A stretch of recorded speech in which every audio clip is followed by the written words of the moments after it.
You talk about people leaving minicamp and defining what it is.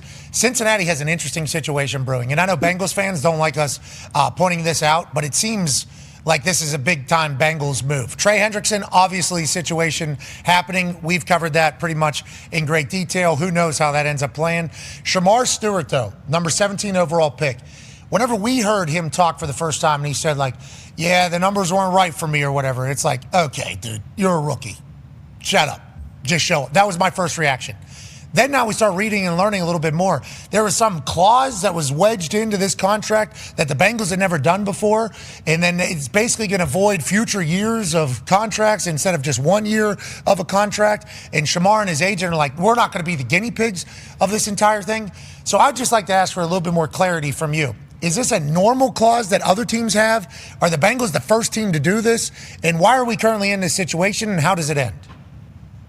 It's not a normal clause. That's why Shemar Stewart is objecting the way he is. Now, it's a little strange to me, the fact that as an unsigned rookie, first-round draft pick, that he's in the building with the team. And I know he wanted to be with his teammates, but who's not a team employee? Who's not under a contract that goes in to work and shows up there? Like, the biggest statement you could make is not being in the building. And that's why I believe this morning he was not there. He's not showing up anymore until he signs that contract. The Bengals wanted to include that clause in there that basically said that he would have to forfeit bonus money, guaranteed money, if he was not on the roster through the length of that contract. And these rookie contracts were guaranteed through the last CBA. That was one of the stipulations.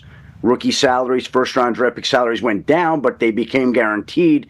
And now the Bengals wanted to apparently insert a clause that would essentially nullify some of those guarantees if he got cut, which he didn't want to sign. I understand that. Like, he doesn't want to be the guinea pig here. He doesn't want to set precedent over some rookie. And I would imagine if he holds his ground, he'll eventually get what he wants, of course. But it creates a very difficult situation for a guy who needs the work with coaches to be developed. They need him as a player to be a major part of that defense. The defense had question marks as it is. They already don't have Trey Hendrickson in there. They certainly could use their rookie first-round draft pick, who you would think would be easy enough to sign, but alas, not so easy to sign him, not so easy to sign Trey Hendrickson. Neither player is there, and you lose some of the momentum that you built up when you got Jamar Chase and T. Higgins signed together this offseason.